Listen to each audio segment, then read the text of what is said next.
Estamos viviendo ya las 2 últimas semanas de la Pascua.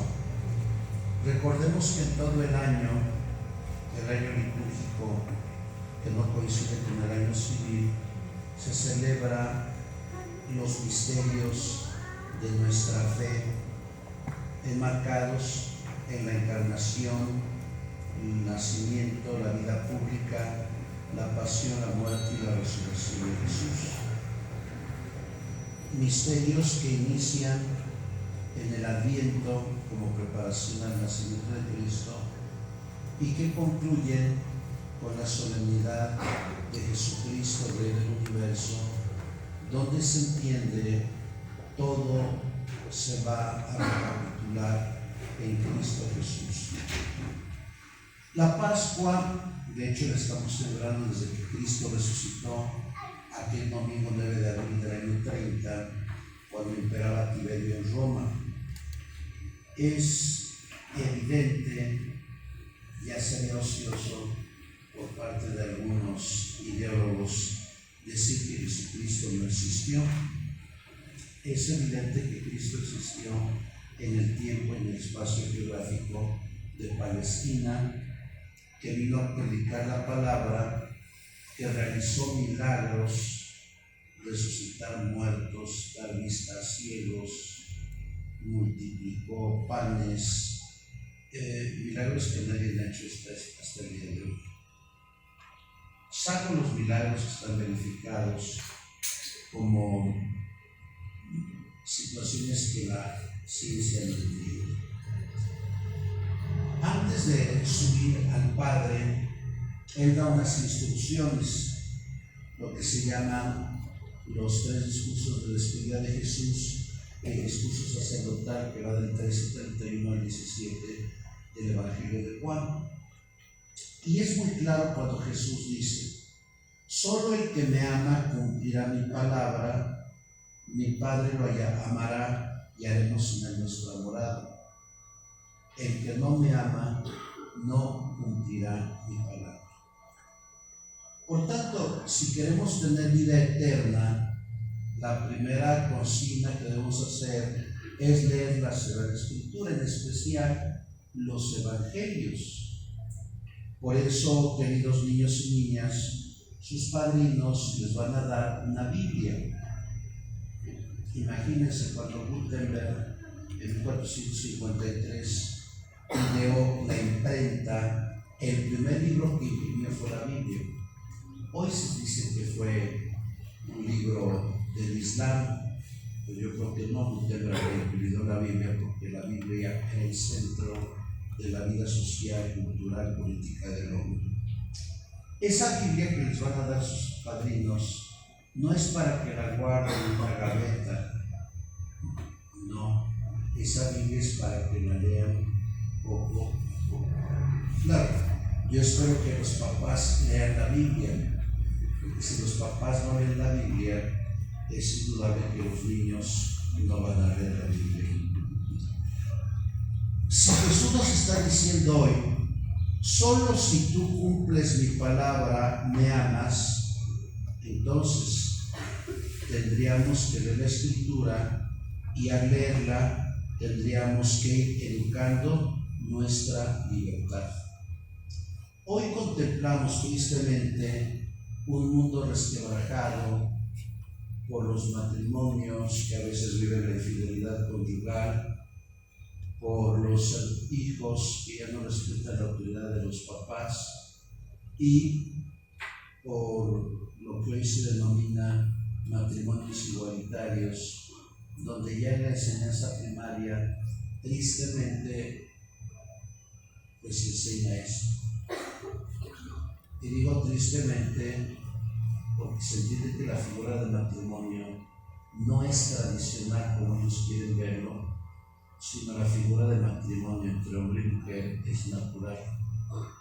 No parte de una tradición, parte de la exigencia de la naturaleza, porque la única que se embaraza es la mujer.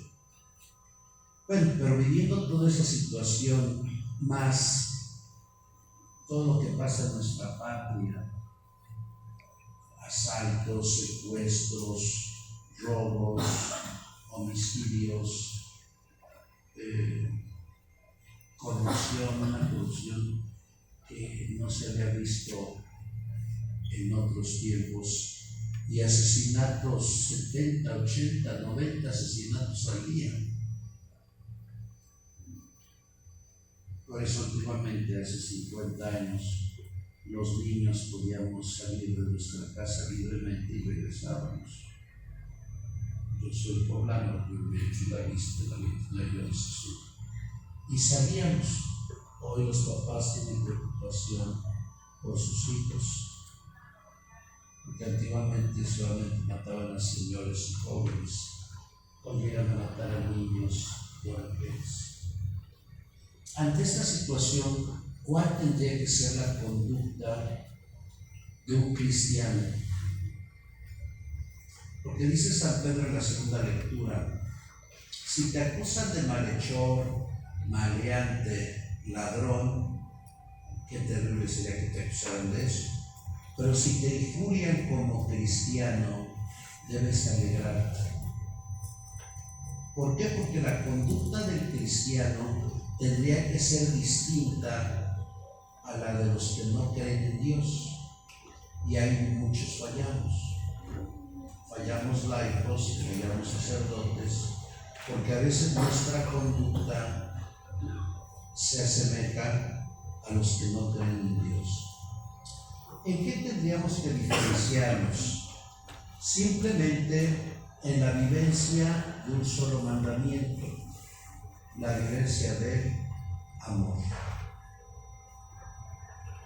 Pero cuando en una familia se acaban por los bienes de los papás, si en una familia no se lleva la nuera con la amada suegra, si en una familia no nos llevamos con el cuñado incómodo, ¿qué testimonio estamos dando?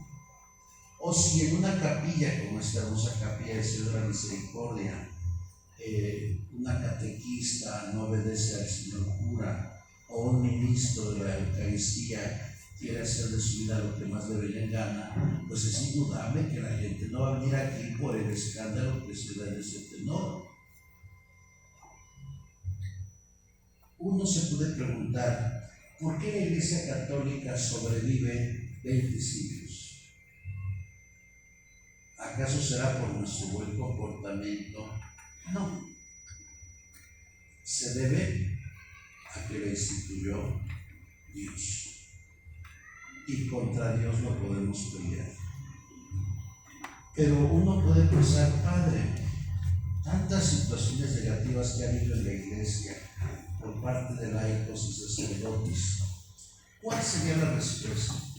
La respuesta es que esta Iglesia está asistida por el Espíritu Santo.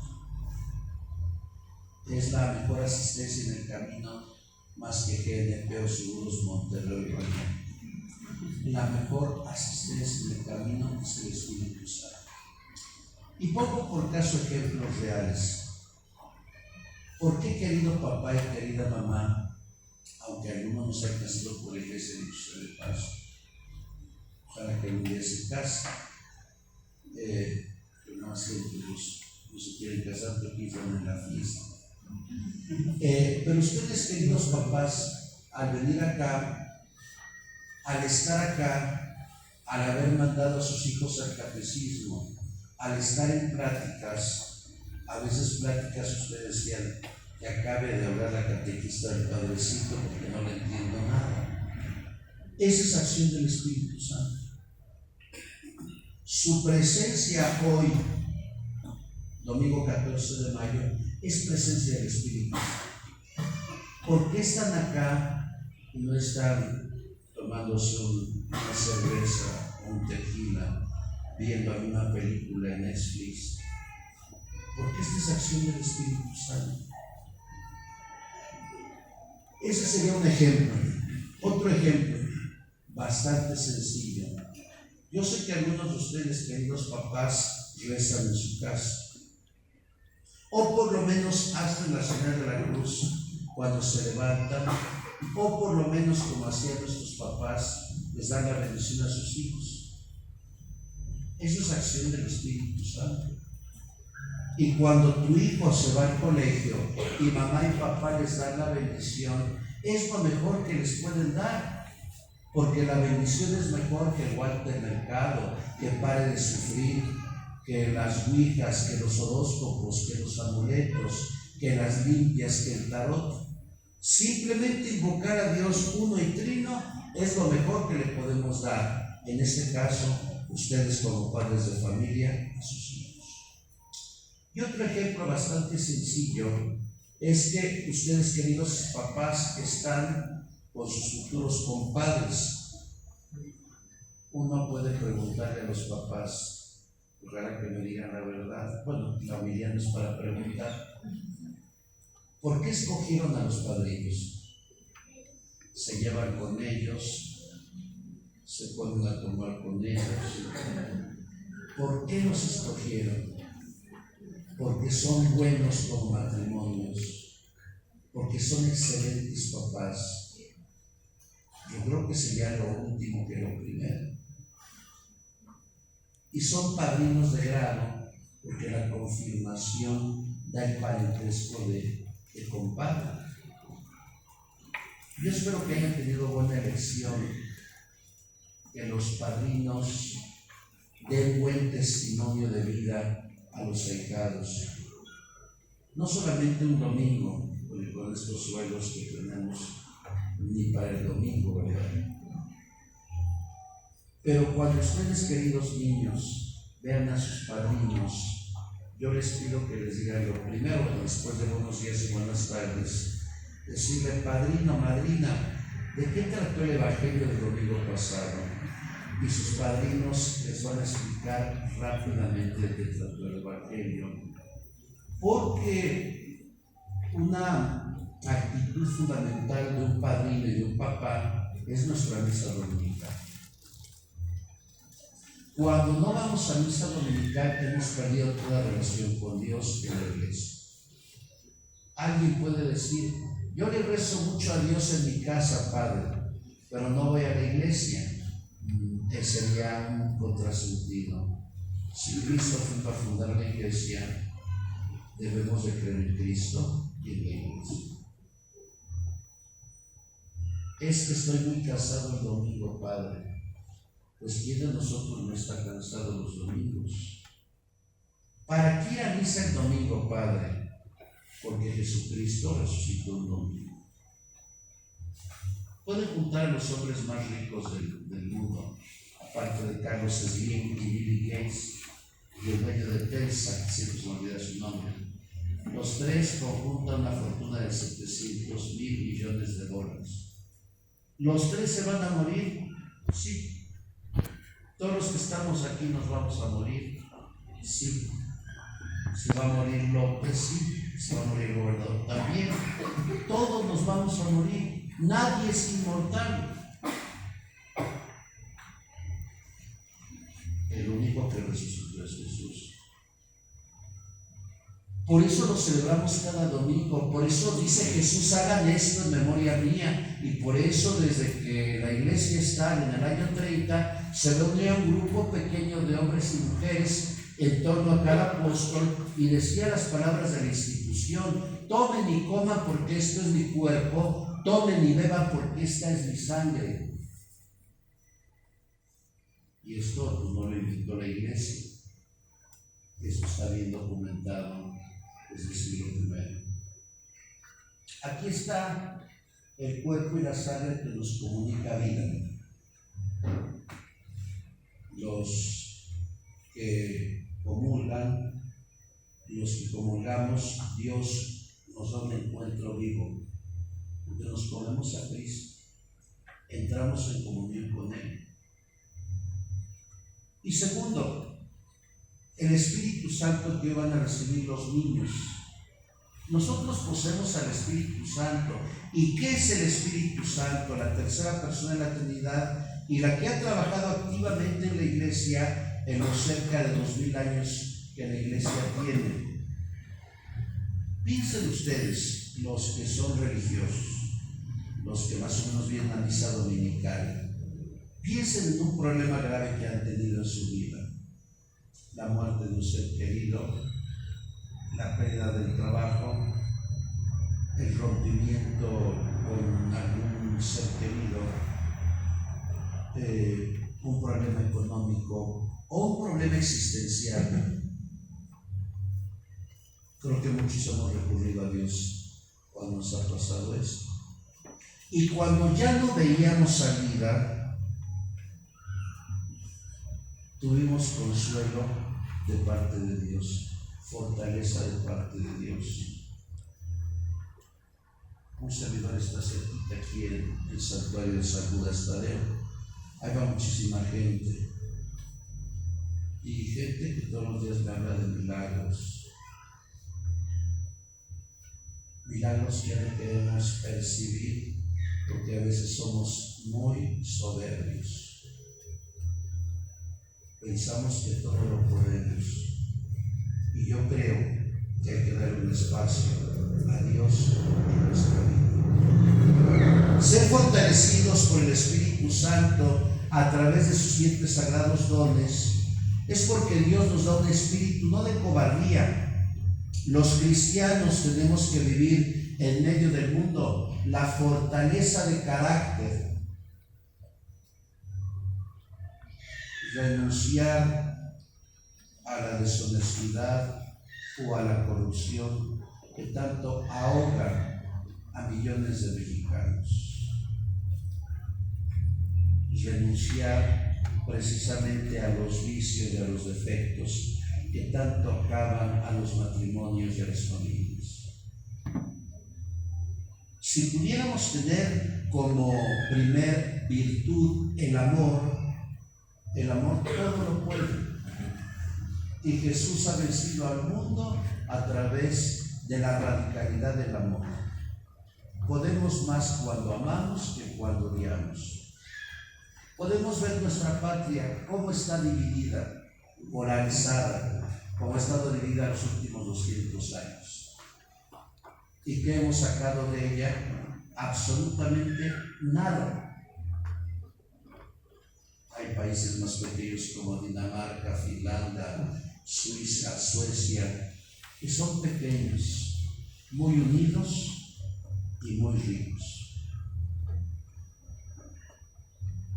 Esta patria se desgarra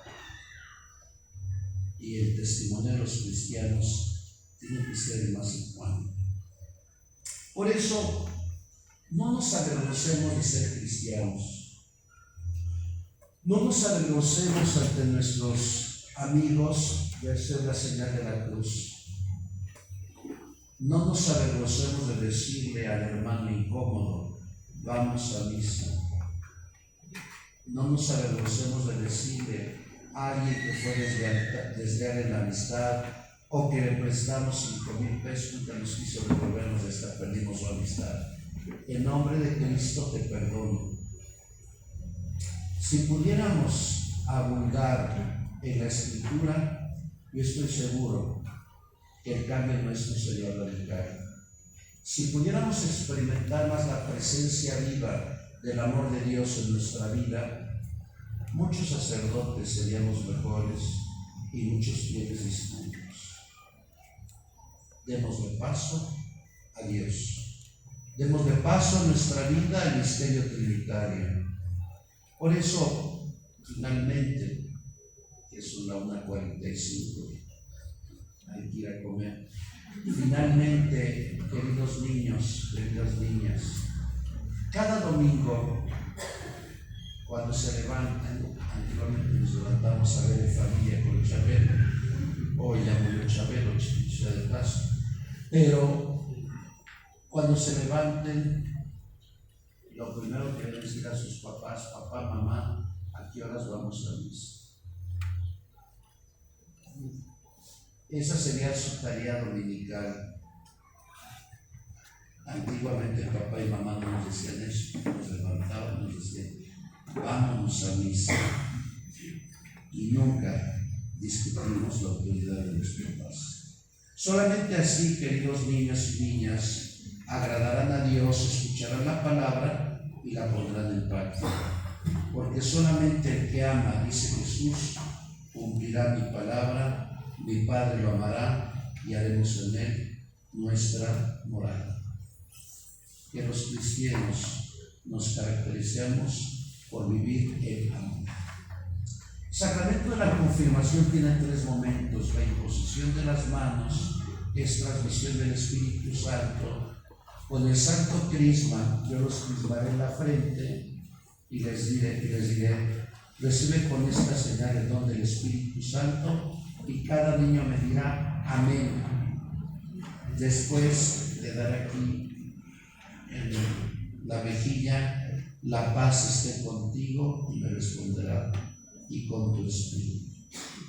La paz que debe de habitar en nuestras familias. La paz, queridos papás, que ustedes tienen que transmitir a los hijos. No los gritos, no los golpes, no los malos ejemplos que tanto dañan la ternura, el candor, la inocencia de los niños. Así sea. En el nombre del Padre, y del Hijo, y del Espíritu Santo. Ahora 2 capítulos.